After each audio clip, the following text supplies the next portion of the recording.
Welcome, everyone, to Awaken Your Inner Genius. So thrilled to be back here with you all here today.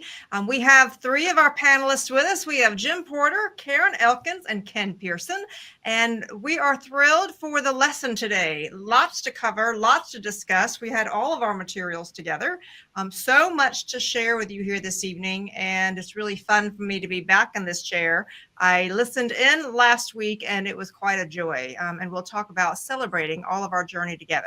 But why don't we start with just a moment of reflection and concentrate and tune into the universal heartbeat of the ocean and just become centered in this moment. You can keep your eyes open, you can close them, whatever you prefer.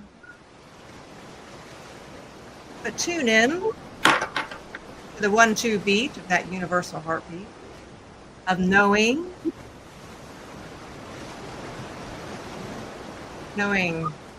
there's so much to be learned right here from our in-breath and our out-breath.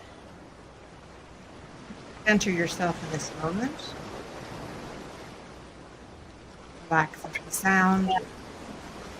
Mostly find yourself right here in your heart. May you radiate love.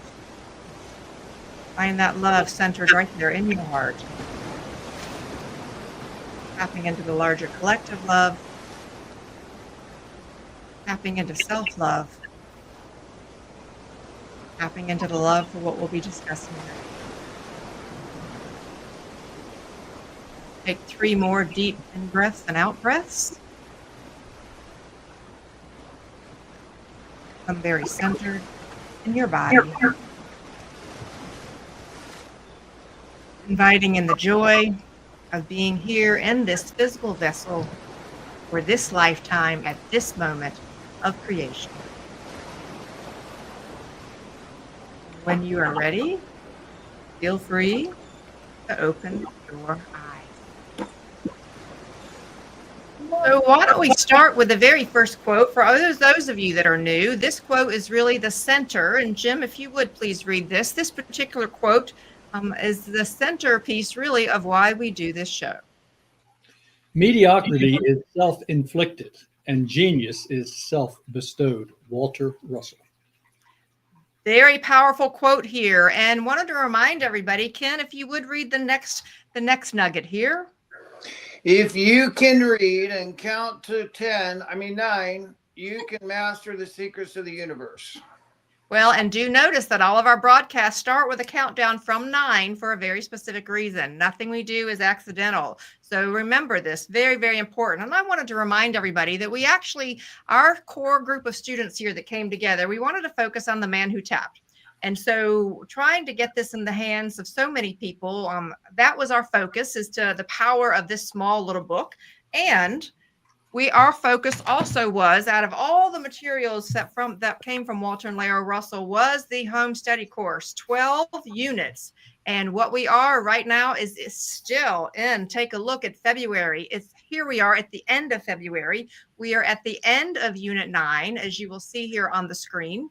And we're going to take this unit, actually, as you'll see it in just a moment there, we're going to take this unit into March 2nd. March gifted us with an extra Sunday, so we wanted to spend time on the students' questions next week. And please be prepared to come in for questions and with questions. So hello, everyone. So glad you are with us.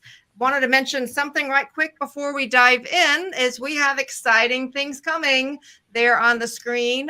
Just a few things. Please know that we have reached our 3,000 watch hours. How exciting is that? So we want to say a big thank you to all of you. We reached the subscribers we need, the watch hours we need to very soon offer t-shirts like this one and some journals and other products that will be coming, and that is all due to you. We also have a website that we'll be sharing with you very soon that'll have all the information about everything that we're doing, as well as some blogs, keeping things in the current with what's happening out there in the world. And James, our watch hours actually led to our being able to do something exciting called Supers. And so he's training us all on it. James, what does that look like before we dive into our lesson? All right, so we've had a few people that have donated very graciously, and I know sometimes it's easier just to do it spur of the moment. So now YouTube actually offers a way to do that. So I'm going to show you really quickly how to support the channel if you are interested. So bear with me just a second and I will pull that up. So if you're watching the live show or if you are watching our 24/7 YouTube channel here, which we always have the ocean, and we'll be adding, as Kim just mentioned, a lot more really cool programming. Down here, if you go to the chat, you'll see a new feature right here with this little $sign. And this is how you can support the channel in a really fun way. So the first way you can do it is something called a super chat, and you can donate anywhere from $1 all the way up to much, much more. And so you would just put your message here, and so excited for tonight. So you would just put your message here, and depending on the amount that you donated, you would have a colored banner here, and you just click buy and send, and then you would have to enter a credit card, and you click buy, and throw that in. Sorry. That's okay. I know a lot of people have that automatic. So I see the super chats on a lot of YouTube channels, James. So this is like very fun to see how this actually works.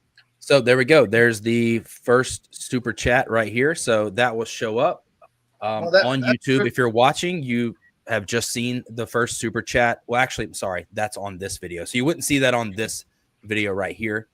But let's go over to the channel so you can see it pop up.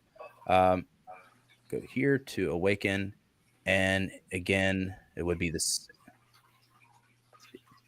Let me mute it so that I'm not hearing myself. So here you can see the channel.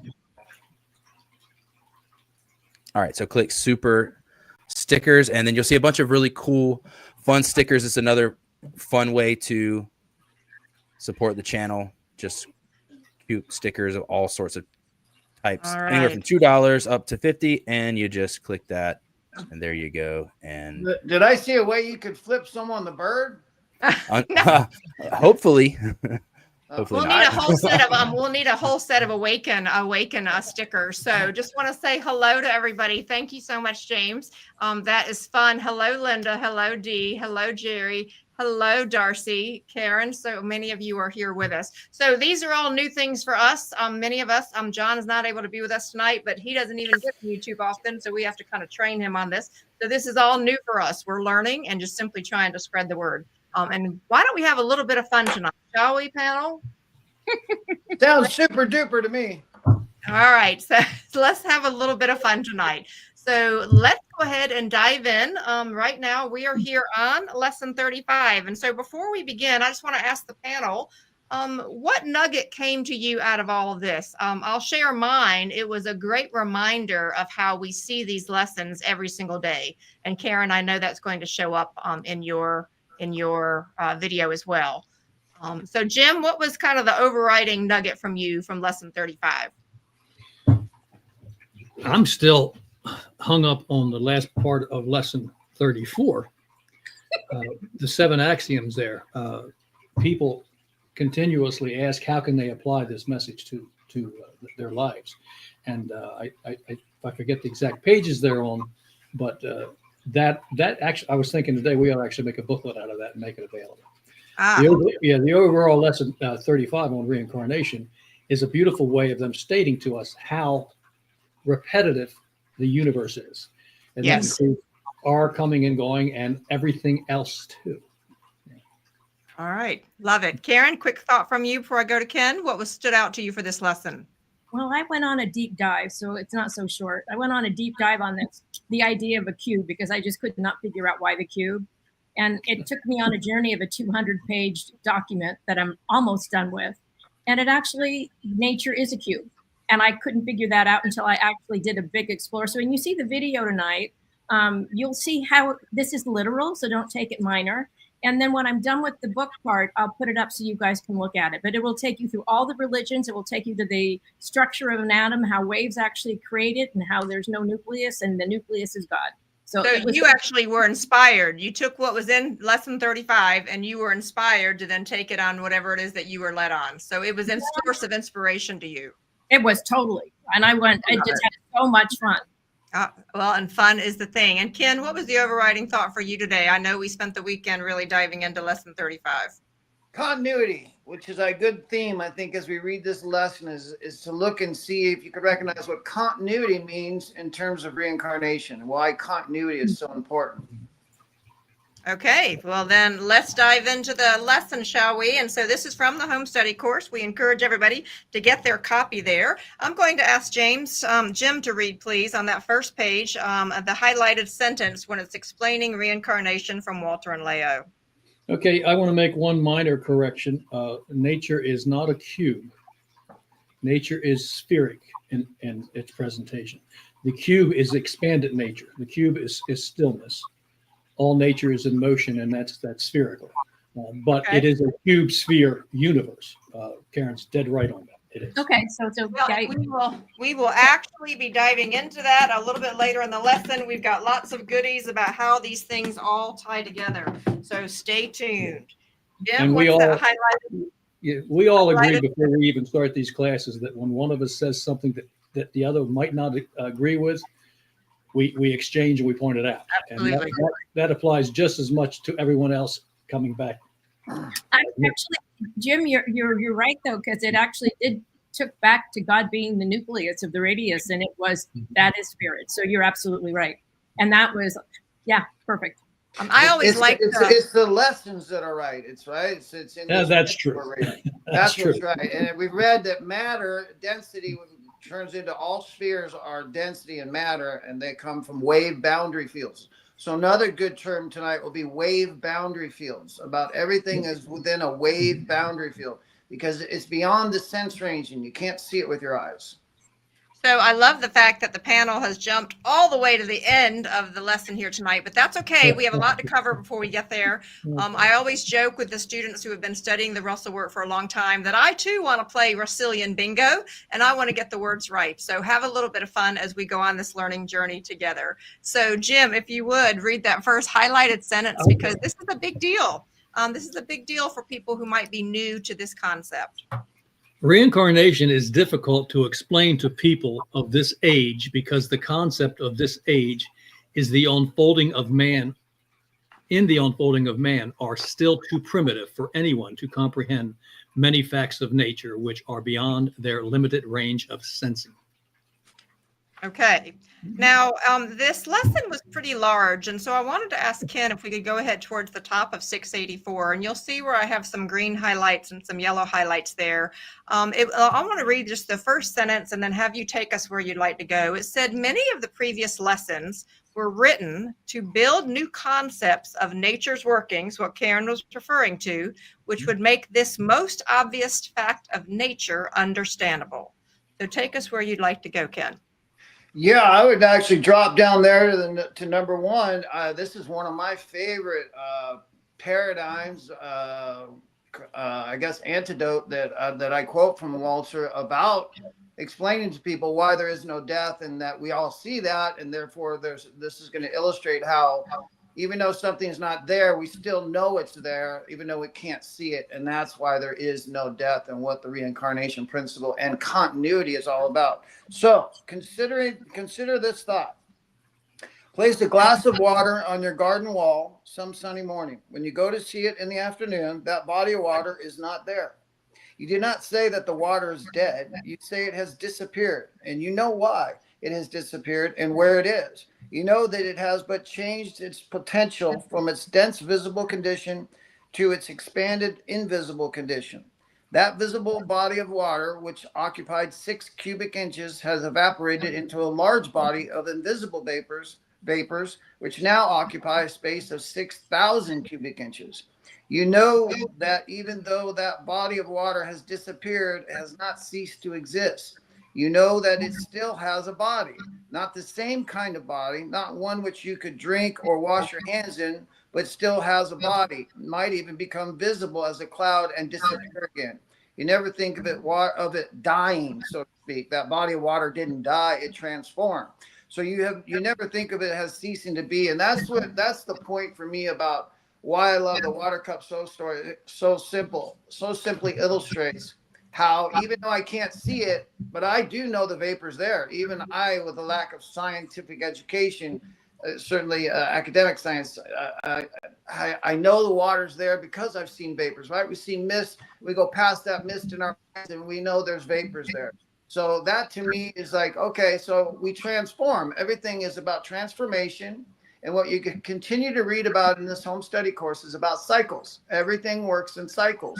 There are no beginnings and no endings. It's not a created universe, it's a creating. And therefore, that's why it's got to be no gaps. If it's creating, what happens if we get a gap? Imagine the film going, right? And then you're watching the film and you get a gap in that film, you got a blank screen, everything stops. So that's why that continuity thing, there cannot be any death because there's only life. And there's no evil and no bad, which is what we're learning, because we misinterpret nature sometimes and science as being evil and bad. I mean, it's really the counterpart to whatever action we might have taken, a reaction to an act. Well, let's pause for a moment. Karen, I'll come to you in just a second. I want to say hello to Deborah and Bruno and Rebecca. So glad to see you all. I found this concept very applicable, and I would encourage anyone that's listening for this lesson or any others to actually put a glass of water out on your deck. Experience this for yourself. And to me, I love the way the Russells bring these things to light, that it begins to make it a little bit less emotional and thinking about life and death, and instead thinking of it almost like the glass of water. Karen? It just goes back to natural law. Energy cannot be created or destroyed. It goes through cycles. It's liquid, solids, and gases, plasma. So there you go. So it's what state is it in? And if it's in a gas, you might not see it unless it's evaporating. But it always comes back down in a cycle. Well, so I wanted to dive into the language because that's part of our lessons here. So if you look at the last sentence that Ken was just reading, that paragraph, it says that when the rain fills that empty cup, you can say that it has repeated its condition as water. And then when it again becomes a vapor, you can again say that it's repeated its condition as vapor. That is what polarization and depolarization is. Okay, so I would encourage everyone to become very familiar with those two words, or concentration and decentration mean. So as to me, Jim, as a 3-year student here, I'm newer certainly than you all as 30 and 50 year. But what I like about advancing in the lessons is that the language they used early in the home study course starts to come up more, and they begin to connect the dots at a rate that we can understand them more. That was the purpose, was it not? Yes, and it's a gentle transition, and if you continue to read through the materials every year, just repeating them, it becomes your language after a while. Right. Well, and if we skip down to the bottom of that page, Ken, one of my favorite quotes. I would really love, you know what? I'm sorry, love, but I think we should read what's underlined there because it really describes the continuity principle. All right. Would you like me to read it? Yes, that'd be great. And that way you can comment. If you totally disregard the thought of repetition of its two opposite conditions and substitute the thought of the eternal continuity of that body of water, what Karen was referring to, which forever appears within the range of your vision, then disappears beyond that range for an interval before it again reappears. You will have taken the first simple step towards the comprehension of the sequential interchange of visible bodies with their invisible counterparts. I want to continue, though, because I was taking us to the end before you comment, Ken. Okay. That realization is what we must now impress upon you until you fully realize that each interval of time between the disappearance and reappearance of any body is not a discontinuance of the body. It is merely a blackout of your senses. And here comes my favorite quote. When things disappear from your vision or your hearing, they have not ceased to be. They are not dead. Ken? Yeah, and it's a good thought is, think about where does water begin and where does water end? And you realize if you take the whole cycle of the ocean to evaporation, to clouds, to rains, to creeks, to rivers, back into the ocean, you can't say where it begins and where it ends. It's a continuity of different cycles and different forms, but it's the same thing. And then in terms, I love this one here about the blackout of our senses, and it's going to come into it in terms of the mountain range in the next paragraph, so I won't go there right now. But in terms of something else I want to say here, Oh, it's about, that's where we start to live in that difference between the knowing and the unknowing and the intervals that happen. But here, once again, is that continuity thing. It's not a discontinuance. So I'm glad you read that part about not being discontinuous, which is for Yes. me, it was so important to see the other half, right? That's what I've always lived in the sense world. So now I'm learning to live in both worlds, with the world of cause and then the duality of the world of effect, where duality lies. So I want to bring up a couple of things that are in the chat box because we have a robust discussion going on. So thank you, everybody. So we have Karen Mahan. So Karen, if you would read what her comment is, her question. I'm not seeing. All right, Jen, so you gotta Karen, hit the mic or mute your phone when you do What's that. the difference between these bodies and material bodies on 684 paragraph? first paragraph. Okay. So all right. So we want to go back to the top of 684, James. I love the fact that she asked that, and then we have two other questions, and it says this.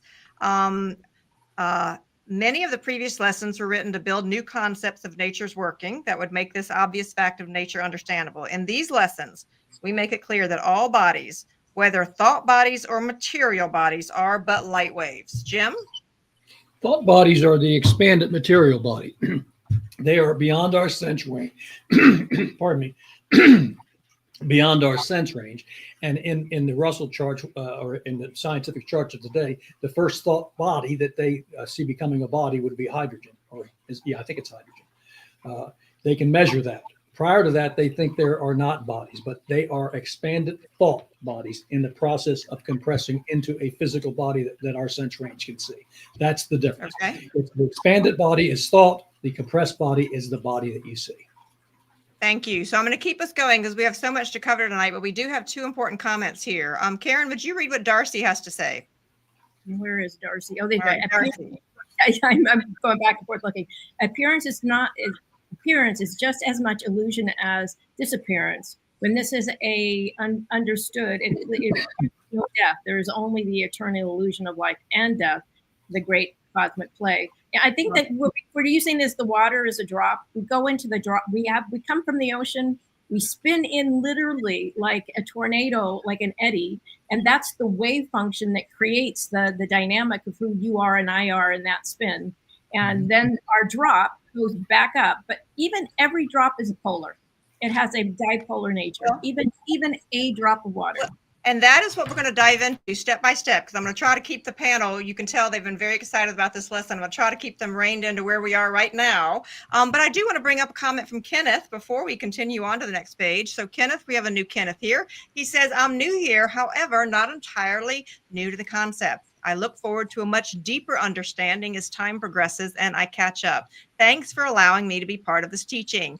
Kenneth, we're delighted to have you. And as you are new here, so yes, we are in Unit 9, but please know that all the videos from Unit 1 all the way through Unit 9 are available on our YouTube channel. And we have many, many people that are doing both. They join us on Sunday nights as we're inching our way to Unit 12, and then they go back for the others. So a gracious thank you and welcome. Delighted to have you with us. So Ken, let's go ahead if we could, because we are already, believe it or not, just 5 minutes away from our first break. I would like to go down to the bottom of page 685, and I want to read something and have you comment. It says, so we just talked about they've not ceased to be, they're not dead, and it says, together with the above realization, you must fix your consciousness, okay, going down to that next page, that the soul of the disappeared body, we're at the top of 686, thank you, James, that the soul of the disappeared body still is I-S, all caps. And in that soul is the same desire that created the disappeared body. That desire of the soul to unfold the form of an idea will cause it to reappear again, to unfold forever and forever as continuity, which is forever changing but never ceases. All right, so I just need to comment there before I hand it over to the panel, because I have to tell you, coming from the Southern Baptist world, and I was first introduced to the idea of reincarnation, because do you remember that wasn't something that was in the world that I was in. To find, first of all, I didn't believe it. Okay, for 2 years, I ran parallel tracks as a regular believer. And then I also said, well, what if this really was, and we were here to learn all of our lessons. The thought, I had a human moment where it seemed like the path was so long, I almost cried. What do you mean forever and ever? Are you kidding me? I'm going to have to do this forever? So, to someone who might be completely new to this, I just wanted to ask the panel to give us your insight about what a joy that actually is and not a burden. Well, the joy is the renewal. It's the passing in and out of body. As you go out of one body and you come back in the other, a new body, which you're building by your thoughts as you're in your current body, you're building the next one. And the next one generally, I'm in the male form. My next one most likely it's not fixed, but most likely will be in the feminine form. And then back to male, back to feminine. And you and those memories that you have in your brain in this lifetime, they go with you, but they don't come back with you. And you come back into a body as a child, a baby. Those memories are stored, and you are a renewed being, and you're living a whole new experience. A little example would be, just look at this wheel. Now, the bottom of that wheel, one little tiny section, is touching the ground. That's my lifetime. And then I go beyond, and now let's stay with my lifetime. Now I've expanded beyond, and I've got all of this cycle to go through in the spirit before I come back into body. Now, there are exceptions to that rule. One is wars and unexpected death in young people. They tend to reincarnate quickly because they didn't fulfill the desire that they had in body. People who reach my age and get to old age and pass away, they tend to take their time coming back. They rest. But it's that simple cycle. What's touching and compressed is your body, and what is expanded is your total self, your divine. Right. I love that. What's a good expression on that too is to realize that you are right now sitting where you're at, the sum total of every thought you've ever had, the feeling you've ever had, and every action you've ever taken, sitting in the chair you're in. You are the sum total. That's so important for me to recognize, because that's why we're always talking about our thought life. This message is going to talk to you, and it's carrying a message about your thought life. Your thoughts create your feelings. Your feelings stimulate your actions. So it's thought, feeling, action. And in that sequence, I can always register how, that's why feelings are important for a barometer of what my thoughts have been, because the average human being has 70,000 thoughts a day. So how many of those are oppressive? How many of those are weighing you down and keeping you stuck in this world? Well, you just realize your soul's eternal. So, you know what I mean? It's like, it's not, the worst thing you could say is it can't get any worse, because it can always get worse. Now, on that term of like, if a life is ended early, or as you get to the ripe old age of Jim over there, it's balance. What I really like about that formula that Jim's talking about is that we live in a universe of balance. It keeps saying it: concentration, decentration, depolarization, polarization. So if you live for 75 years in a bodily form, you're probably going to rest for 75 years in an eternal form. And then you'll have an opportunity to have another body. And if you only exist for 20 years in a bodily form, then the balance would probably be that you would come back and have a new body in 20 years. Remember, so everything always comes back to zero and never leaves zero. That's a hard message to hear, but the more you repeat it, and this is a message of repetition. And the reason it's important is, just like Jim said earlier, is because soon enough it'll start to become your vocabulary, and it'll start to become the way your thoughts harbor and generate. Look at a tree and think about a tree and realize a tree is 90% air. So Darcy's comment about matter's illusion is absolutely right. I never forget the moment I was up there with my love up at Shenandoah Forest, and we were looking at, it was October, the trees were beautiful, and it was just gorgeous, looked like a canopy of a bed of leaves. And we were talking and contemplating how that was 90% of that was just air. That if we jumped into those trees, odds are we're going to hit the ground. We're not going to get caught in some leaves. It's just air. It's an illusion that seems solid. It's not solid. It's just like Jim was holding up that disc. That disc, if you put a fly on that disc and that fly walks around that disc, it always thinks it's in a new place, because it's just an illusion of motion. So, it is an illusion. Appearance is an illusion, and disappearance is an illusion. They are both illusions. There is no All right. appearance. Appearance is just but light waves in motion. So there is so much to cover, and we still have another 15 pages. And so before we take our first break, I want to mention something to everybody. First of all, I want to say thank you to everyone who puts the comments in the chat. There is much to be learned from all of the students that are in the chat. If you are here studying this each week, then you are part of this whole idea of us Russell student. And so please claim that. And I wanted to say congratulations. I wanted to say thank you. And I wanted to appreciate your courage, express appreciations for your courage. Because as I listened, as I was traveling to my corporate work, the things that I do for my real job, right? This is my fun job. I love coming here on Sunday nights. But what I recognized was that that I had just a genuine deep appreciation for you all, because even myself going through these concepts, I learned so much from especially our seasoned students, and then just the conversation for us all. So for those of you that are new, we take a 3-minute break at every 30 minutes. That is our goal, because these are big concepts. And even with our short time where we do 90 minutes or so, we're still not able to cover everything, which is why we encourage you to get a copy of your own home study course. But for right now, we want you to stand up, get something to drink, stretch a bit, because we have so many other fabulous things to come. See you in 3.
We are down to the last 5 seconds. If you'll find your way back to us. As we're waiting for everybody to join us, I do want to mention, sound stops. I do want to mention that I am broadcasting from the Russell Museum in Waynesboro, Virginia. So please, if you want to learn more about Walter Russell, see some of the historical archives, Sign up for some of the other events that they have. Go to philosophy.org. You have got lots of other opportunities.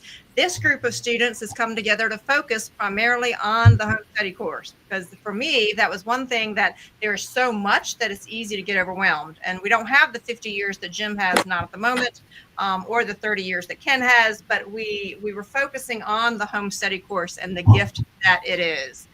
So just a quick comment here from Darcy, if you would bring that up, please. And Darcy says this. Ken, if you'll read that quote for us, please. Balance is love. It is through the extension of love that balance is simulated. When we have negative thoughts, they are residues of unbalanced thinking or effects of extending the unlovely. Nice. Beautiful. Well said. Lovely. Nice way to be able to say that. So thank you. And thank you to everybody who continues to spread the word about this channel. We've been hearing from several of you. Feel free to post it on any of your social medias, because we have all of our TikTok viewers, our YouTube viewers, Instagram viewers, and if you know of other audiences that we should reach out to. But what a joy is this for the conversation. So we shall continue here on page 686 for our particular panel. I wanted just to summarize what I was talking about, changing sound bodies, because this was number 2. It's in the middle there. You'll see it yellow highlighted. It says, when the sound ceases, it is not dead. You no longer hear it. But if there is a cliffside up the valley and you've talked loudly enough, your voice will again be heard as it condenses into small waves by impacting against the cliff. And they go on to talk about it. We call it an echo.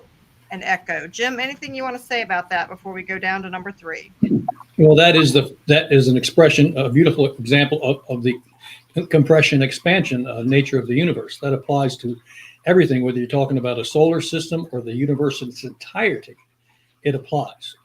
It is a cycle. It can happen in Dr. Russell's work. He refers to corpuscular units of light coming in and out 186,400 times a second. Each one of those little tiny bits is a complete 9-wave cycle, versus a sun, which is an extreme example, might take billions of years to do the same thing. All right. Prop is off next to you now. So Ken, if we could, I was going to jump down to where I highlighted in green on page 687, and it talks about continuity. Would you jump to that sentence in the green and then jump down to the yellow? There are a few key concepts on that page. Okay, sentence in the green. There you go. If these facts are true to natural law, we are not correct when we use the terms death, birth, disappearance, repetition, reappearance, or reincarnation. How can we be correct in the use of such terms when we know that there is a continuity of such bodies, and that nothing has changed in them but their dimension and their polarity? Is that where you stop? You'll skip down to the one in yellow. They all tie together. Okay. All bodies are the result of desire of mind to create bodies. Desire of mind is eternal. Therefore, all bodies are eternal in their continuity. Isn't that? Pause there for a moment before you describe that there, because I wanted to encourage everybody to place this in the chat box. Desire of mind. Notice that desire and mind are both capitalized, and the Russells were very purposeful about the capitalization. Desire of mind is eternal. So see if you can remember that particular phrase. And Ken, if you'll discuss that a little bit, and I'll ask Jim to chime in. Well, desire of mind is the cause of our duality, of the world that we live in. It comes from desire of mind to express itself, which is love, right? Christ said it 2,000 years ago. God is love and light. Light is what we just got done talking about, and what Darcy said, that it's an appearance, but it's not real. It's just an appearance. It's a mirror. It's a reflection. Love is the desire force within each and every one of us, and is the reason why we have creation. It's from the expression of love. Thus, the ultimate feeling in the world that I live in is the feeling of love, of touching love, of feeling, even seeing love expressed to somebody else makes me extremely happy. Learning in my life from the world that I came from to embrace love and realize that love is something that I need to become familiar with, and that I need to exert myself into what does love mean to me? How is, what are the boundaries of love? Like, love is something you give. It's not something you get. And you're always re-given that which you give. So if you want love, give love. It's kind of funny because relationships are like that. If you Well, and so when on that page, what was really curious to me, because someone, I think we get hung up on the word reincarnation because it has the RE at the front of it. So I want to just pause for a moment for anyone who might find this new, because they go on to say we should not even say if they're eternally repetitive, for repetition is suggestive of discontinuous intervals between each repetition. And I'm going to just jump down. It says, when night comes, we no longer see the distant mountain. Okay, so think about the last time that you've seen a mountain. Our range of vision does not permit us to see through the dark. In the morning, the mountains reappear within our range of vision. But we do not think of it as another mountain reborn, nor do we think of it as repetition. We think of it as continuity, for the mountain has never ceased. The same is true of a rose. So, Jim, I thought that was really important for us to pause for a moment. And I really do think that if we don't like the word reincarnation, we can, in fact, reframe it, because that's been our human attempt to describe this very complex knowing. Yeah. Repeat. You could use the word repeat, regenerated, returned. It's cyclic. Well, their example with the mountains is excellent, because I live in the Shenandoah Valley and I have a beautiful view off my front porch.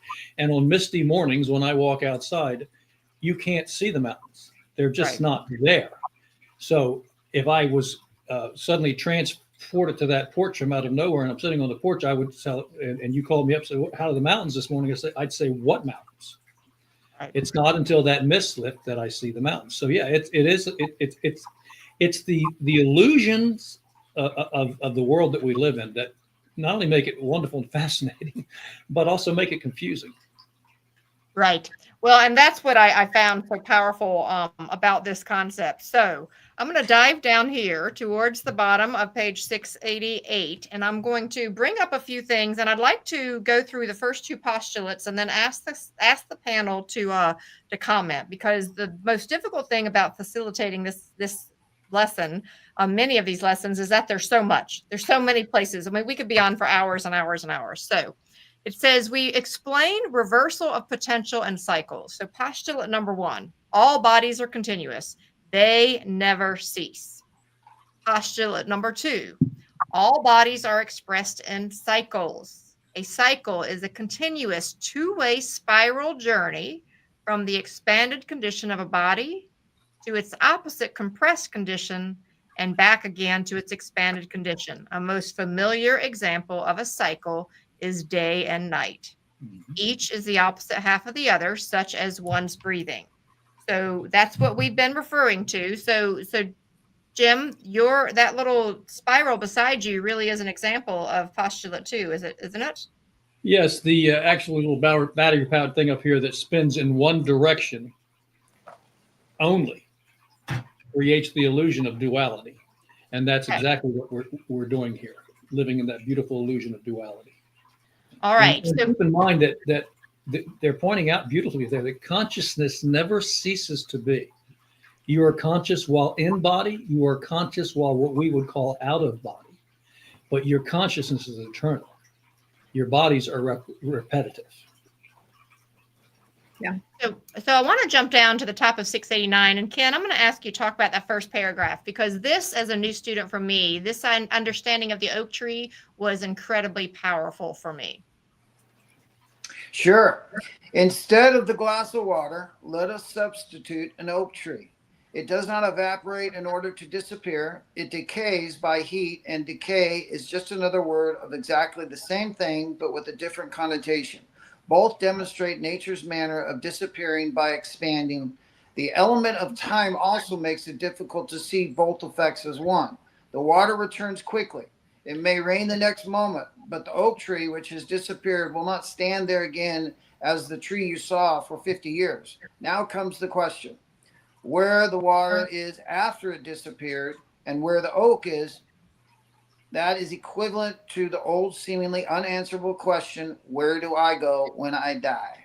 Well, and let's skip down to the bottom of that page because they continue the conversation right there where I have it yellow highlighted. And they said, did the oak die? Did it go anywhere after it died? Do you go anywhere when you die each night to rest or at the end of a life cycle to rest? And I had to chuckle because how many times have we said, oh, did you sleep? Oh, and we say, oh, I died last night. Yep. Or go to sleep afraid you're not going to wake up. You never go to sleep thinking, I wonder if I'm going to wake up, right? You never hit a light switch wondering if it's going to turn on, but that bulb could be. All right, he went mute on me. Can you all hear him? Nope. No. That sleeping, I think, is a great. Okay. That was me. Okay. So I wanted to Could go you hear down to me? the top. We Part of can it. now, but we lost you for part of that. So at the top of 690, I thought this was interesting because this was a really new concept for me, and I know for many others that first learned this. It says, in the same sense, how do you know that the child playing in your neighbor's garden is not your own grandmother or even your daughter? When you know more about the oneness of man, you will more clearly comprehend the possibility of such a happening. So, Jim, I can you give an lived example on that. Yeah, I actually had lived an example of that. Okay. One night, if You you can't could hear me? comment on that and even share some of the conversations you and Leo had about this. well, I don't recall any direct conversations that Leigh and I had about it. We talked about all those subjects, but the one that jumps out to me is when I was my youngest son was 3.5 to 4, and we were visiting a friend at a farm, and I had walked over to the barn with him. And over at the barn, we found a small wagon. So he asked me to pull him in the wagon. So I put my little near 4-year-old in the wagon, and I'm pulling him back away from the barn to the house. And he looks up at me and he says, Dad. I said, what? He says, I remember the last time when I was the dad and you were the little boy, and I pulled you in the wagon. And this is out of the mouth of a 4-year-old. So yes, it's repetitive. Well, if we look back, I think many of us would have moments where people and children have said things to us. I know early on, my daughter actually would start to almost speak to me as if she was a mother. And I found out years later that she and I had multiple times when switching roles. And most of us have had that. Yes. Yeah, we even chuckle about that now of saying, whose turn is it going to be next time? Yeah, I was reading a new book. A great example of that. Sorry, Jim. A great example of that is taking the 20-year-old young person that lost their life, and that they would come back in 20 years, so they can, in fact, be your daughter, or your grandmother, or whatever. So it's a very interesting dynamic in that there is no death, but you never know who you're talking to. So be careful what you say and what you think, because you could be talking to your mother or your father or your daughter or your son at any given time. You never know who you're around. Yes. And, one of the things. Go ahead. One last thing on the Russells talk about is, when we talk about reincarnation, it doesn't mean we come back and know that our name is John Smith and I lived in this town and I lived in this. Those are not necessary details to come back and be reincarnated with. But having an innate talent for music or arts or things like that, you'll find that we have a disposition towards things. Well, that's your soul pattern. That's what they talk about with that soul pattern and why it's eternal and there is no gaps. All right, Jim, you want to? No, that's good. It's covered. Yeah. Okay. So I wanted to bring this up. We have a comment here. Darcy says, the love of the one for creation is extended to all creatures equally. From that perspective, everyone is a relative. A lot of wisdom to that, Darcy. And what I found with learning that this was learning the natural law and the science behind some of this is it freed me up from the self-imposed constraints that I'd placed on myself as a regular human. So hear me for a moment. I had to think about how much fear I have lived through in my life and how that stopped me from so many things. And if I really understood, because, remember, I was worried about I was going to go to hell. I was saved multiple times because I was pretty convinced once wasn't enough and that I had to make sure that I was not going to be going to hell. So this idea of fear that was planted in me early on, when I began to learn that there was this broadened understanding of existence, it was a great relief to think, wow, I don't have to be so fearful and so scared in this particular reality because there is so much more. Does that resonate with the panel? Yes, and the creator, the universal one, does not create hells. We do. We can create hells on earth because of things that we've done in previous incarnations and the current one, because they're going to be reflected back to us. But no, the universal one is always open. It's like literally the prodigal son returning home, or daughter, and the universal one loves and accepts us and celebrates our return. I actually was very, very good at creating my own hell. And so let me just ask everybody who's listening before Ken chimes in. Have you ever been an unknowing participant in creating your own hell? Because that is what I did finally learn, as I was the creator of my own hell. Ken? Fear is a boogeyman. It's not real. Every fear, if you follow it, leads to death. That's how you know these little fears that we have. Well, I'm afraid of this, I'm afraid of that. Follow that fear all the way through, and you realize you'll end in death. So it's not real, because how often have you had a moment where you think, I'm going to die right now, right? I don't have a bunch of those. I guess when a guy was pointing a gun at me, I felt like I might die, but I didn't think I was going to die. No, I'm just kidding. But the bottom line is that, fear is only, if I took all my fears, that was what I contemplated one day with God, of like, what are these fears and what are they doing for me? And then are they real? And they're not real, because every fear I've ever followed leads to death. And I encourage you to do that. It kind of freed me from that fear of like, what am I afraid of? I'm not going to die right now. That isn't what's on the cards right now. Hey. All right, so talking to the pets on the side. So a couple of thoughts for us as we're moving towards our next break. We're not there yet, but I wanted to bring up a couple of things for the panel. And so I'm at the bottom here, page 690. And it says, we think of life as beginning at birth and ending in death. We have not yet learned to think of it as a continuity, such as the cycle of a piston stroke in an expansion-contraction engine. Yet one is as continuous as the other. At middle life, our generative power reverses. We then begin to die just as we began to live. I always tell my daughter, do your endings as well as your beginnings. Can you hold on one second? There's a piano going on in the background. Is there a reason why there's piano music in the background? There's no piano on this end. Not at this end. Not here. So we might, James had some sound issues earlier, so maybe the internet's trying to give us all a bit of a hard time. All right, so as we continue, it goes down to the bottom here, and it goes, I want to go back to the middle of page 691, so if you'll scroll down. Thank you, James.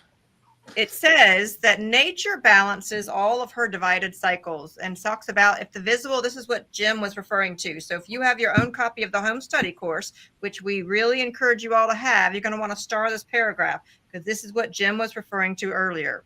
It says that that if the visible body disappears at 20 years of age, it means that the whole life cycle is shortened. The invisible half of the body shortens its rest period to balance the shortening of the work period. The youth who is killed reincarnates sooner than he otherwise would. So that's where Jim was referring to. We're doing all we can to help you make connections between different things that come up in the home study course, and always tell you where it's coming from. Keep in mind real briefly, the baby boom, that's my generation, that happened after World War II. That happened around the world. Populations multiplied at an incredible rate because so many millions of people had been taken out of body during that time period, and they died young, and they were quick to return. Yes. So what's interesting is if we go on down to the top of 692, I'm trying to get us somewhere so we can give the rest of it some. It says, that which we wrongly call life and death, these are not two, they are one. They are one. And it goes on to say there in the green brackets, both halves of our bodies eternally live. They never die. There is no death in the universe, anywhere or in anything. God lives. God's universe is a living universe. So can we talk about that for a moment, panel? Ken, if you'll chime in, and then Jim, and I'll ask Karen. God's universe is a living universe. Yes, meaning that it's sort of like being in a theater. If the movie is not playing, then there's no projection on the screen. So it's a creating, living. Everything is alive, and therefore nothing's been created. That's why there's no gaps, and that's why it's eternal continuity, because nothing's been created. It's creating. It's alive, right? It's organic. Everything is alive.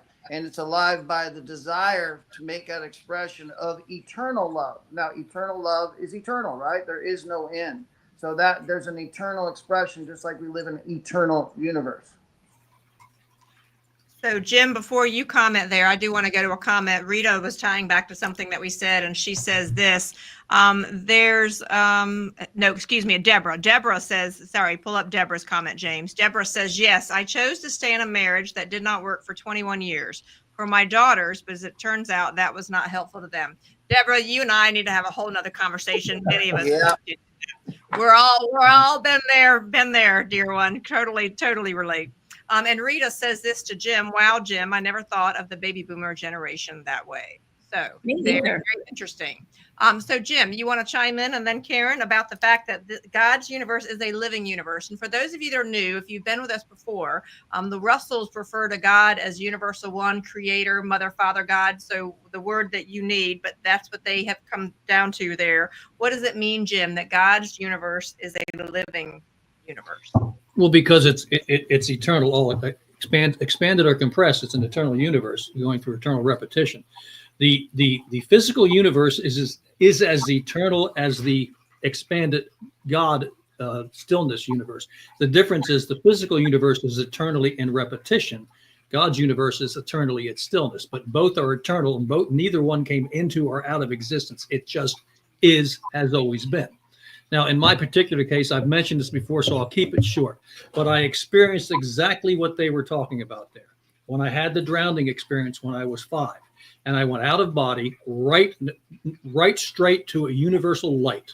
And not only was I overwhelmed by the love of that universal light, I was at one with it everywhere. If you can even use the word everywhere there. I was omnipresent and omnipotent, at one with that universal love. And at the same time, I was in an out-of-body experience because I wasn't fully dead, and I was attached to the body at the bottom of the water, looking through the eyes of that body at the waves and the sunlight on the thing. So I was experiencing cold fear and the process of drowning as I was with the universal one at the same moment. So that's a wonderful experience for me. Now, I'm not telling you to go out and drown yourself. Believe me, it doesn't work out very well. I was lucky. I just talked about that a few weeks ago, Jim, that the desire to unite with that one light is it simultaneously that idea of the fear of what you lose. Well, and what we just talked about that in the subject. If you should decide to leave your body early, guess what? You're coming back into a new body early. So you're not getting away from any of it.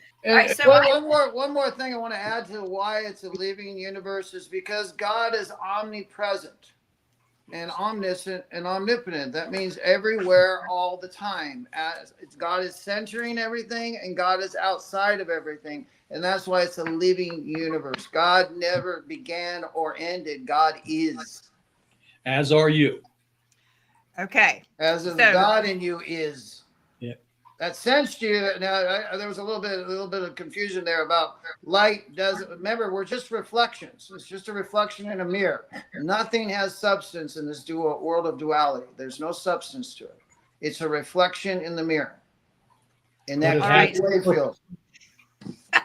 So I'm going to keep us going here because we still have another 9 pages, and we have big concepts, like big Russell concepts with lots of toys. So we will likely run over a little bit tonight, but I did want to mention something to everybody and remind you what the title of the home study course is, because this ties into what we're discussing here. It says Universal Law, Natural Science, and Living Philosophy. So living philosophy. And when I find that people who gravitate towards this work, they love that phrase, living philosophy, because it is alive. That is part of why we're all encouraged to study 1 unit a month and go through 1 unit the whole year. And then the next year start again, because our experience has changed, our consciousness has changed, and we are moving along another, spiral, a level of the spiral. It is a living philosophy. And so, Jim, you as a 30-year student, you have continued to grow and grow and grow and grow because of this concept of the universe as a living universe. Yes. You guys do not hear that piano music. I'm hearing Mozart right now, Moonlight Sonata. I hope that's on this channel. It's on this channel. We'll We'll work on that during the break. So Karen will be coming back and we're going to dive there into the bottom of page 693. So to the team, I'm going to keep us going at a pretty good clip.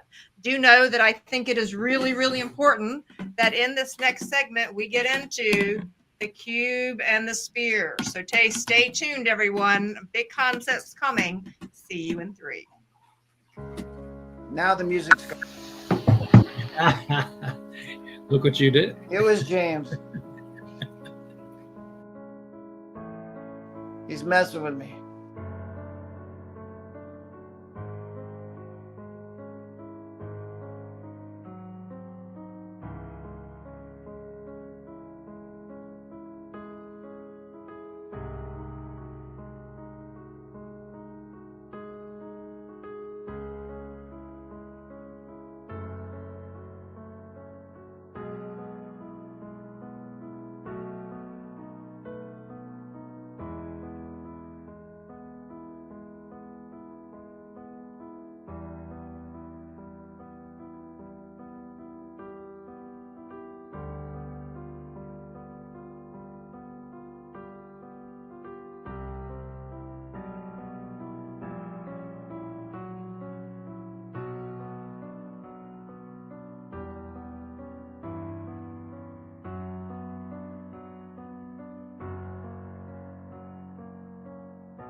All right, if you'll find your way back.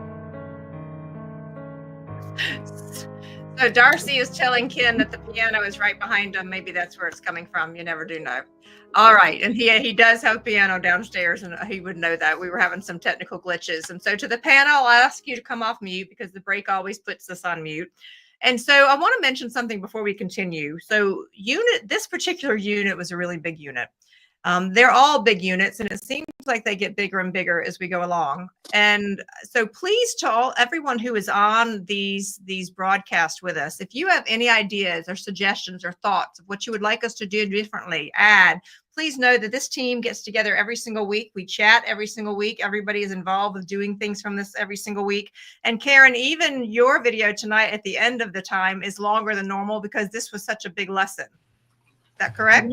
I wanted to also impact that this is literal, what he's talking about with the cube.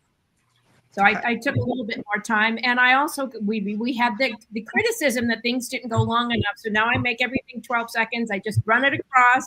So if I normally I could make a few minutes off, but I've allowed you to luxuriate over the images. Luxuriate, love that. Okay, so I'm going to jump ahead for the panel and bring up a couple of big concepts because I think it's really important that we land these before we go on to next week. And we have debated, to everyone who's listening, we've debated that maybe there are some of these lessons that need 2 nights. But anyway, to the bottom of page 693, it says, facts of nature which escape us. The soul is the fulcrum from which the polarized lever of motion extends to manifest a polarized body. All bodies are divided, therefore all bodies are polarized. A polarized body means a body which is divided into 2 seemingly separate male and female parts. Okay, so as we go into that next sentence, though, Honey, where you at? I don't know where you're at. So we're at the top of page 693. Go up a little bit, James. We're at the top of page 693. I'm going to continue. It says, so a body which is divided into 2 seemingly separate male and female parts because of the 2 opposite conditions which cause seeming separateness. So saying that the male-female bodies seemingly separate, that the whole universal body is polarized into mate pairs. It is also multiplied into compressed light waves of matter, which you see, and into expanded waves, which you cannot see.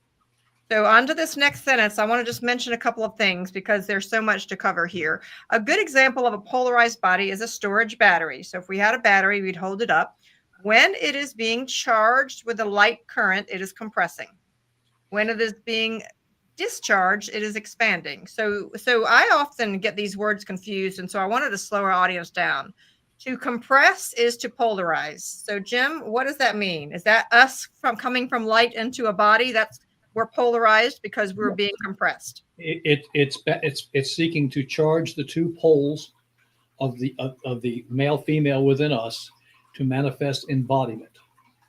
That charging factor is in constant increase until we reach about the age of 45 for most humans. After that, it's in constant decrease. So that's the discharge. That's the expansion side of it. Well, then it says picture that. To expand is to depolarize. So from what I understand, you're saying that when we come into a human body, we're compressing, and that's polarizing, bringing in the male and female, and up until around 45. And then the rest of the time, we're beginning to expand, which is that depolarization. Is that why our waistline expands with it? Yes. Well, your every cell in your body is oblating after 45.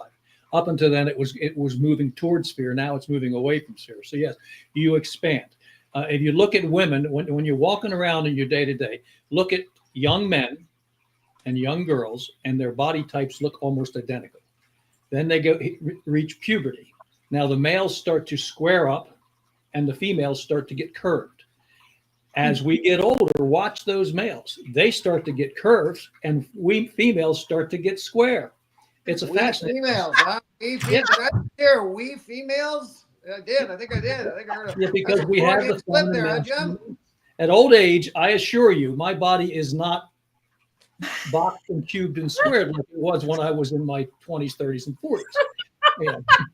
I now have a whole new lens to see the world. Think of your cell phone. When you charge your cell phone, you're polarizing it. And when you unplug it, when you run it throughout the day, you are depolarizing your cell phone. Okay, and when you plug it in, you're compressing it, and when you unplug it, you're decompressing it. Yeah, we even use that term. My cell phone is dead. Well, it was never alive in the first place, but yeah. Okay, so I'm going to jump down to the middle of page 695 because we've got to get into this cube sphere conversation in order for us to land it. Please know if you have your own home study course, there's so much more to cover. So, Ken, if you could read that underlined sentence when it's after it says God creates only one form. What page? So we're on page 695. 695. In the middle. God creates. Okay. Simplest of all stories? No, in the electrically divided universe. 695, middle. I'll tell you what. Oh, 95. I'm sorry, my bad. 695. God creates. God creates. In the middle. First paragraph, second paragraph, love? The sentence that's underlined, it starts with in the electrically divided universe. It's got the green star by it, Ken. In the electric. I'll read it. Never mind. In the electrically divided You don't universe, have to underline. It's already underlined. in the electrically divided universe, there is but one divided form of one divided body. And that one simple form is the cube sphere. So for those of you that are new, you're going to want to star this because this is really, really important. The sphere is the visible compressed half of one polarized body. The cube is the invisible other expanded half, which divides and insulates hot spheres by the static zeros of cold space. All right, so Jim, I'm going to come over here with our cube and our sphere, and I would like you to start to explain this and then Ken to add in, because this is important. Go ahead, Jim. Well, So, I don't see anything. So describe. Okay. Just go ahead and start talking. I'm getting there as fast as I can. Okay. That the cube is the expanded universe. That's the stillness. There are no waves there. It is the fulcrum. It is the universal one. Is the eternal, unchanging universal presence. That's the cube. That's the perfect expansion of nature as God. Okay, keep going. I think the cube is a good, Jim's on a good point there. And so if you think about measurements, right? The measurements are in cubic inches. The reason for that is a cube is the maximum space that anything can occupy before it explodes. So it's the most efficient use of space. That's why you measure things in cubic inches. And it also is representative of perfect matehood in the elements of matter. Sodium chloride, which is table salt, is actually when it bonds, when you bond sodium and chloride, if you were to separate the two and just had sodium sitting on that table with you, you would die. But you put sodium and chloride together and you get table salt. You look at a grain of salt, every grain of salt is a perfect cube. And that's why it's representative, like Christ said, be the salt of the earth, was not just about being the flavor, but also representing perfect matehood, perfect union, perfect efficiency, how to coexist with other people, is to be the salt of the earth, to be the solid rock, to be the solid. So let's keep it simple. And so this is the feminine side of nature, is it not, Jim? No. That is the still fulcrum from which all matter appears. It has it's not feminine or masculine. It's divine. It's eternal. It's universal. It's forever. Feminine and masculine only exist in body expression. Okay. Yeah. All right. Well, then go on. I want to explain this paragraph. So then let's talk about the sphere. Well, example is I can see your body, but I can't see your soul, your expanded universal self. But I know it's present. Now the sphere. Your sphere there is the opposite, the equal and opposite to the expanded cube. The sphere represents you in perfect body form. This sphere, when it's in perfect body form, is the manifestation, the perfected manifestation of the divine. That's what every living being is seeking to manifest. But by our thoughts, our actions, and our choices, we do not reach that perfection, or when we do, we can't hold it. We go right past it. A Christ-conscious being is exactly what you're holding in your hand. That's the manifested body of perfected God, surrounded by the cube of perfected universality. And that's what. So you want me to put these two together then? Yes, together. That is. Say that sentence again. That what you're holding, sphere, cube, put together. There's the I and my Father are one. That's what he was telling you. When you reach that state of perfection, you are at one with Creator, and that's the sole purpose of the entire universe, to reach that stage. And every living being will reach it. What stage are you talking about, Jim? Christ consciousness, God consciousness, knowing who you are, why you're here, and how to manifest perfectly. Okay. Remember, that's the highest stage. Go ahead. Deborah's making a comment. You want me to read it? It's pretty good.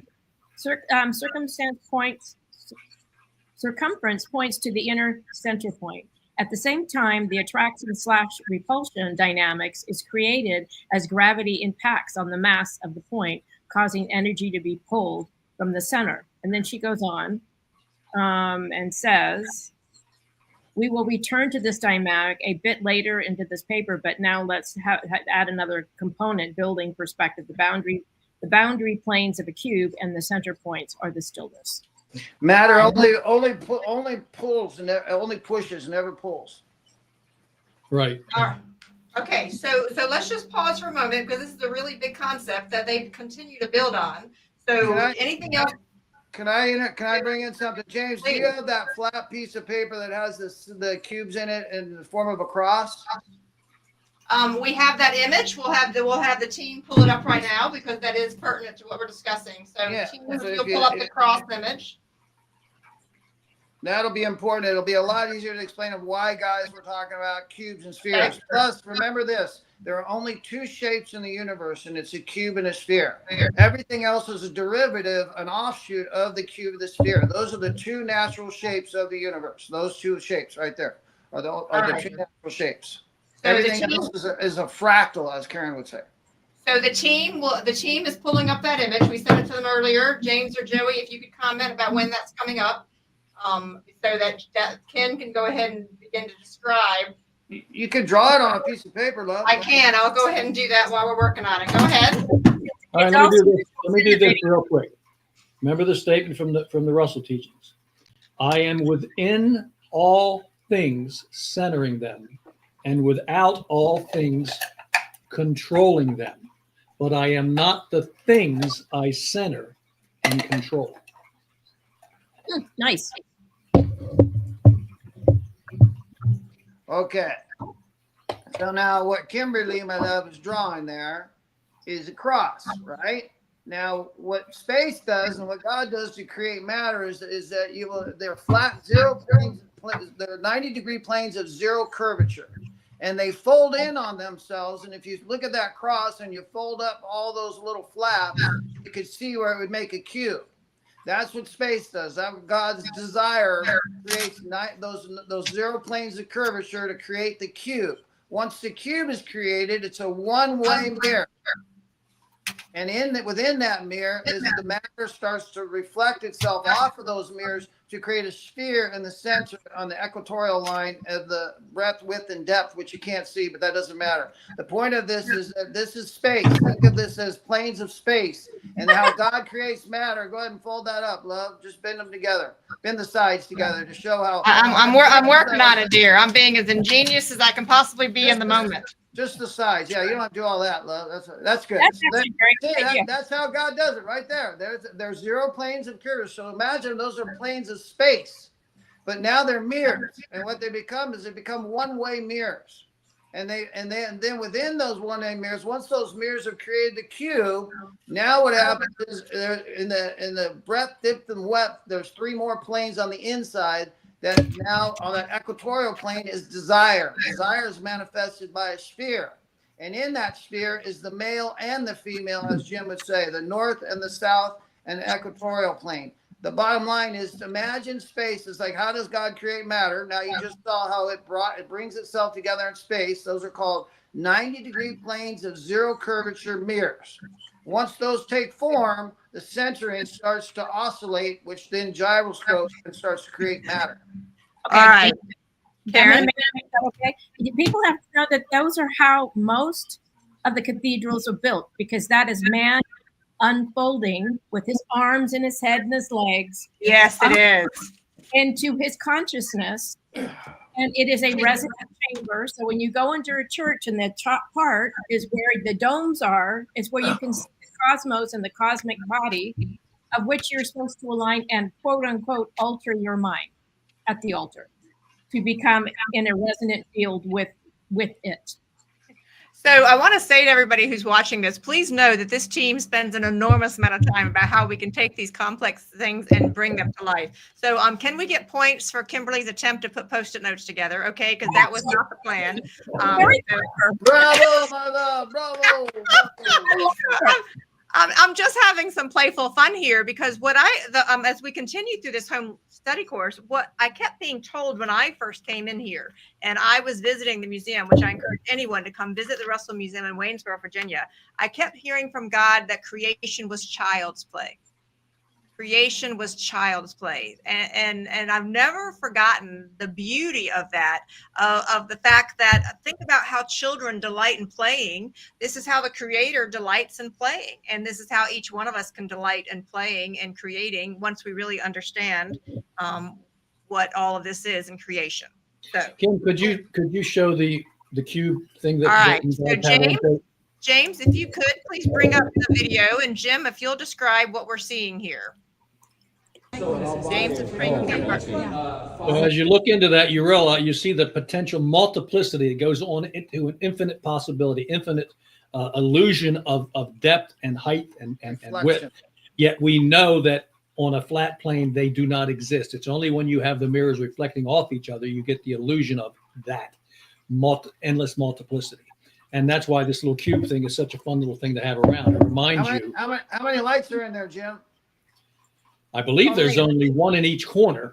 There's 8 in the corner, and then the center one that you see reflected is actually the divine center, and it's not even there. It just appears there. So if you were to take this analogy and go into them building this box, so Jim, I know you built them before, and you actually make the cube and you put a light in each corner.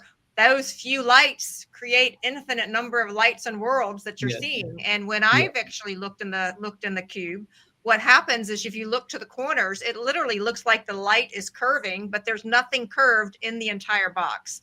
So that's part of what's so powerful. And this is another reason why you want to come visit the Russell Museum, because they have all these cool, fun things here.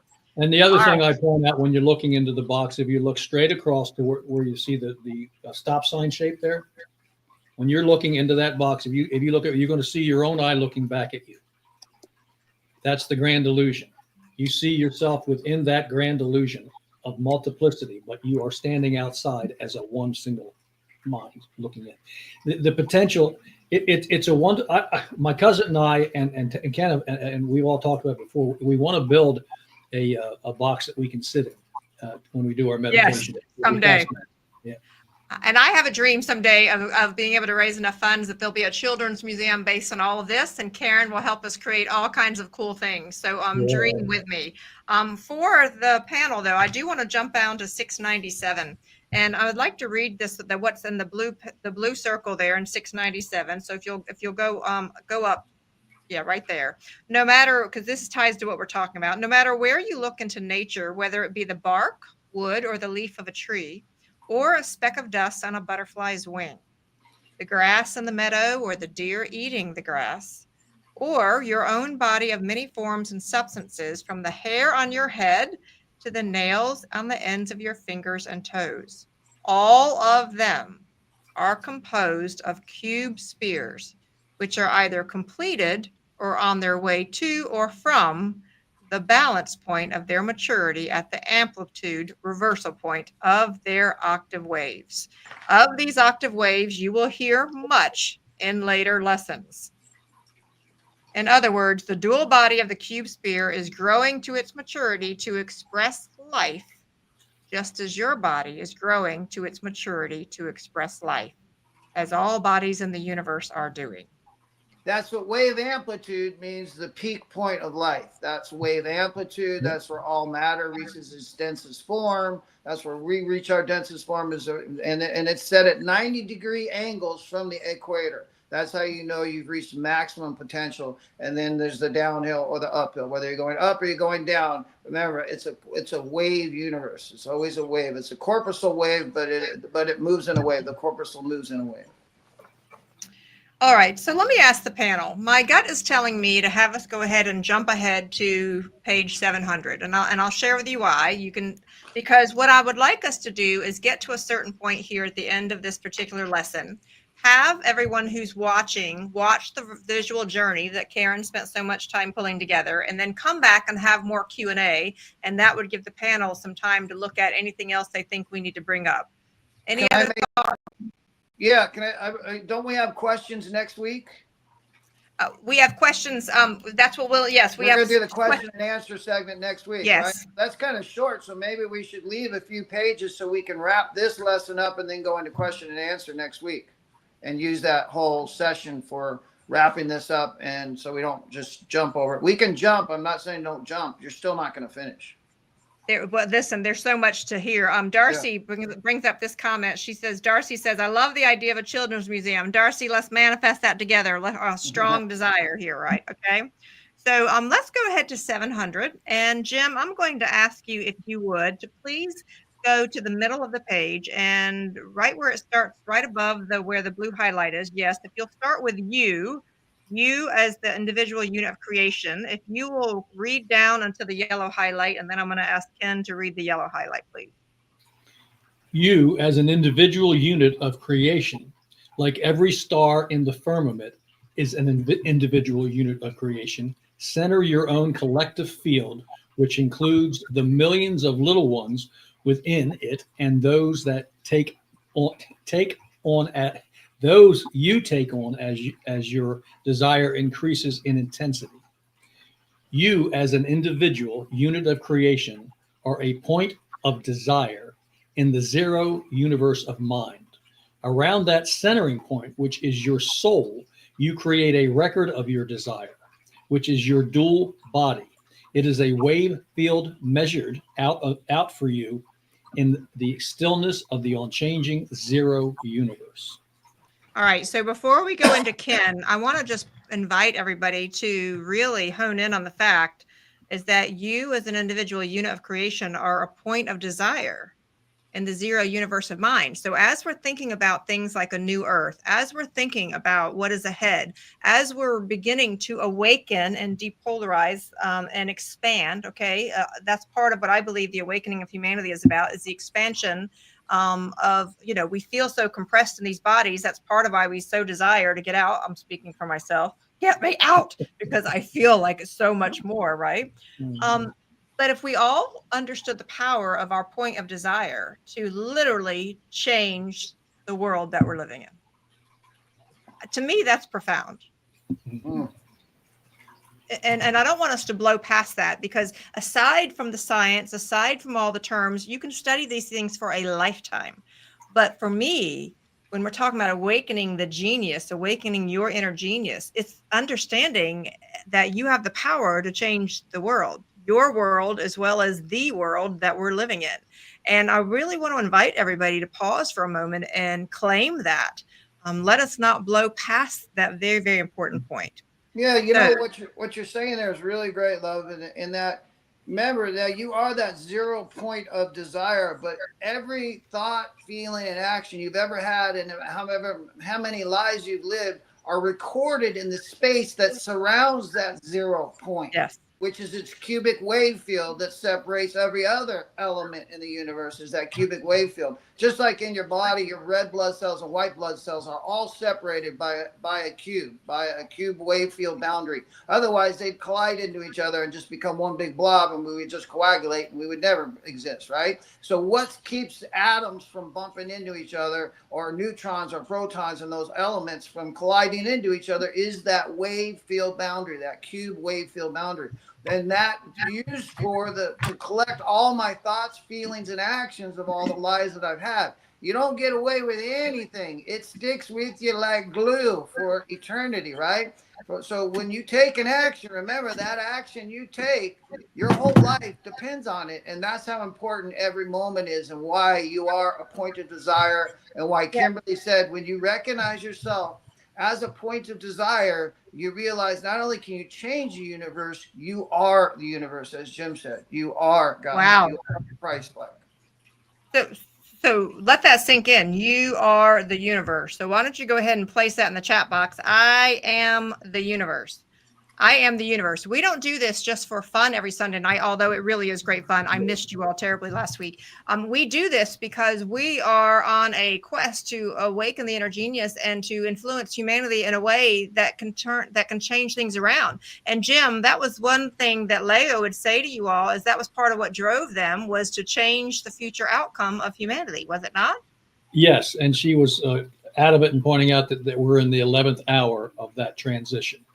And that there will be those that choose not to expand upward in knowledge and awakening, which is perfectly okay. They will choose to stay where they are. Some will even go down in frequency. Sure. It's not a punishment. It's a desire fulfilled. Those that seek things of body desires will receive what they thought and desired, body desires, until they seek that no longer and seek to find that divine within. So part of what's happening is that we have so many people that are saying, oh my goodness, we're coming to the end of the world, game over. I would say with this new knowledge, game on. Yes. Game on. We can take our power and we can completely begin to reimagine the universe with these principles. And so, Ken, I wanted to have you just read this yellow section because you always talk about, thus you become what you think. If you could continue from that section on.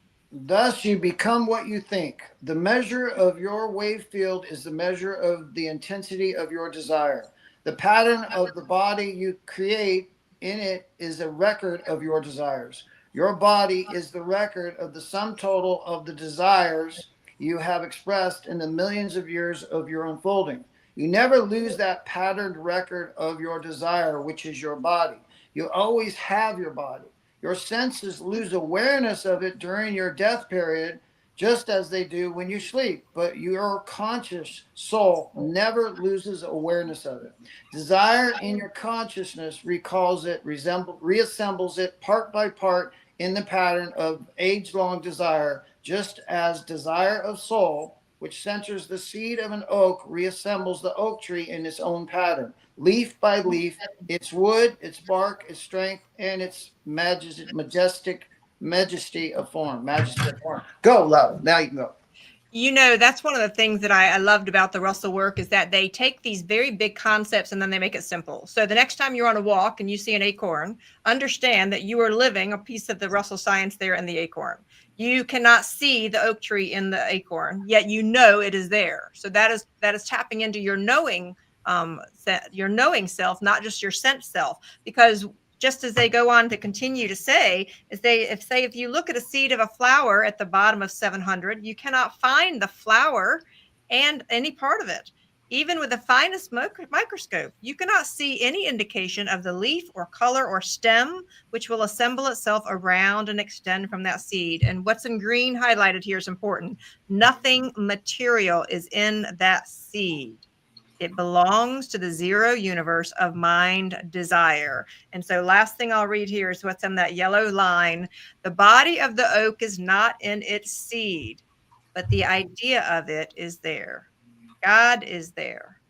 God, the creator, who has desired to manifest that part of the whole idea of creation at that point of desire, which centers the seed of the oak.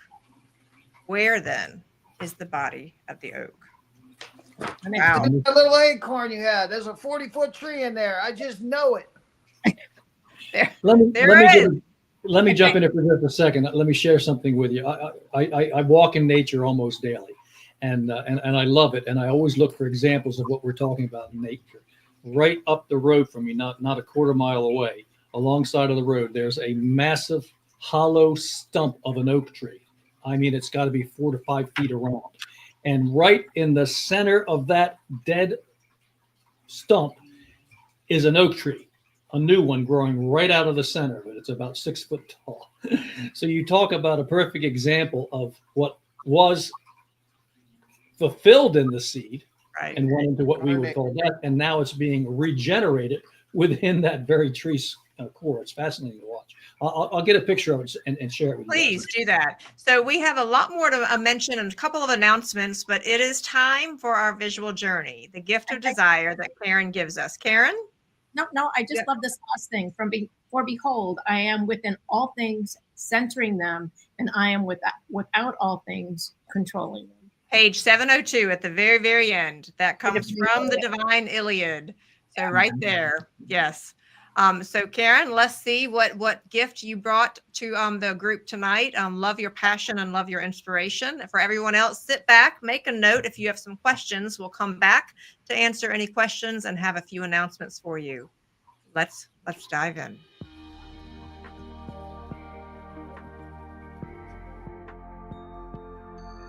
Need the sound to be a little louder, please. Can't hear the sound. Can you all?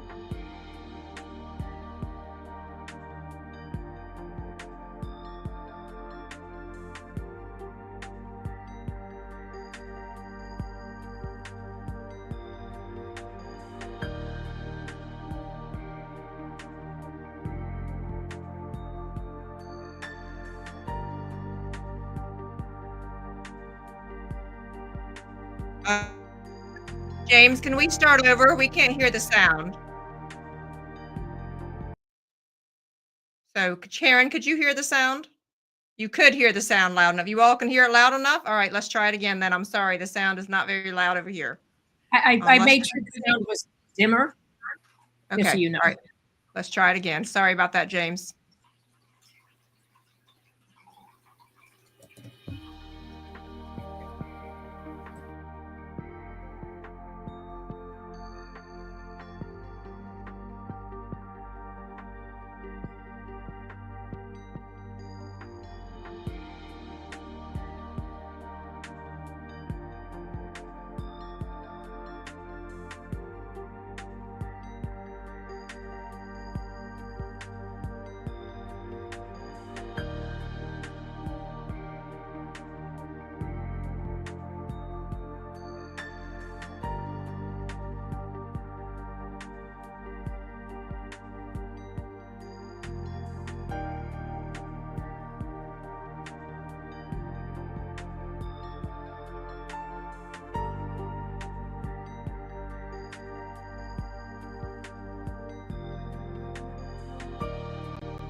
Another amazing experience.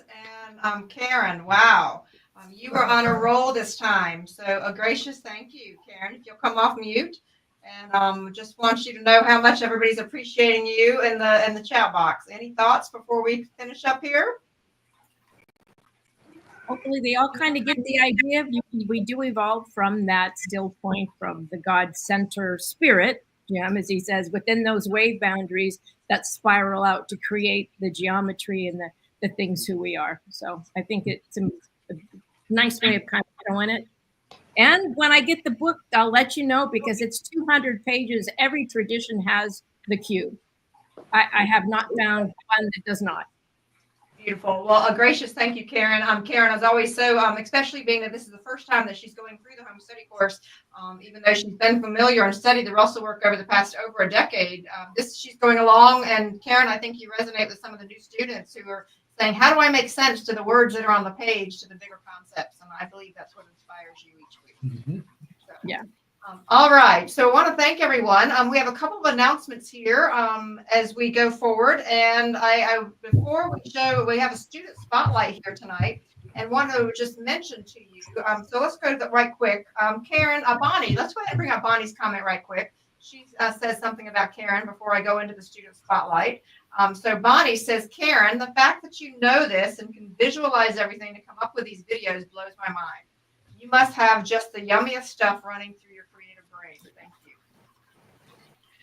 Well, you have to know I've done 15 years of Science to Sage magazine. I've interviewed over 400 people in the magazine. I've done lots of interviews. So I have a breadth of work of multiple people who actually, all this work, when you know it's right, it comes together as a symphony. So it's 15 years of Science to Sage magazine. Well, and that's actually what I loved about the Russell work. I want to ask Ken and Jim to comment, because to me, what happened is that the Russell work did for me what happens to us when we buy a car, and then all of a sudden everybody else on the street has the same car, and you're like, what? When did that happen? When did everybody buy this car? The Russell work brought things to my awareness. It became like a cosmic scavenger hunt. But all of a sudden, these things were everywhere. Were they not, Jim? Yes. Yes. Ken? Yes, I agree. They're done. They're done. They're like, no, I have nothing more for you, Kim. Finish up. All right. Student spotlight, just before we finish up. Wanted to remind everybody that we brought this up to you before, but I had some conversations with Elaine, who is actually working with 12 Habits for All of Us. So please check out her website, 12habitsforallofus.org. Send her positive vibes as she's working on making a really important book. We also mentioned to you about another woman who is investing a great deal of time in it. Who is on our broadcast conversation. And if she's got a new website that you definitely want to check out, you'll see that on the next page. And that is, if you'll see it, it says 12monthsofharmonybooks.com. And not only can you find all about her, you also can find, as you'll see on the next slide, you'll see some art prints that she's doing, and a fabulous book collection set that she has pulled together. We are working right now to help Dee go to some conferences that are coming up. So if you are interested in donating toward that, please make sure and note that, because she's out there trying to get the Russell work in children's books and into the hands of those meditations. And as we wrap up here, we've had conversations about this book, The Man Who Tapped the Secrets. And I want to invite you to just dream with us. I personally have this dream, as you'll see on the next page, is to place the man who tapped into the hands of 1 million people. Hint, hint, you see that I have a bigger word there, but I'm going to say million so we don't overwhelm ourselves, right? So, and if you can be part of that, I'm absolutely convinced, and Elaine's convinced, as you'll see on the next slide, she's beginning to wonder if we couldn't even find a way to be able to do that through the Rotaries. So you'll never know, we'll never know about that, but please continue. Hon, your microphone is dipping just a little bit, just so you know, it's dipping. Okay, I'll come over here. So as we finish up here, so thank you, James, very much. Just want to wrap it up here, and please continue to go ahead and commit. If we'll come back to the panel, go ahead and commit to getting your own copy of the home study course. You can learn more And you'll see that below. For those of you who want to come visit the Russell Museum, they've got some events. You can go to philosophy.org, look at the events tab in their store, and you'll see some great events that are coming up there, including a concert at the end of this week. And they do have monthly meetings where you can talk to other people. So as we continue to grow the Awaken Your Inner Genius, we can't thank you enough. Please send us your ideas. We'll drop our email into the chat box, and we're not going to say goodbye. We're going to say until next time. Next Sunday is Q&A as we wrap up Unit 9, and we will make our way into Unit 10. Only 2 weeks to daylight savings time. May we all celebrate that. See you next Sunday.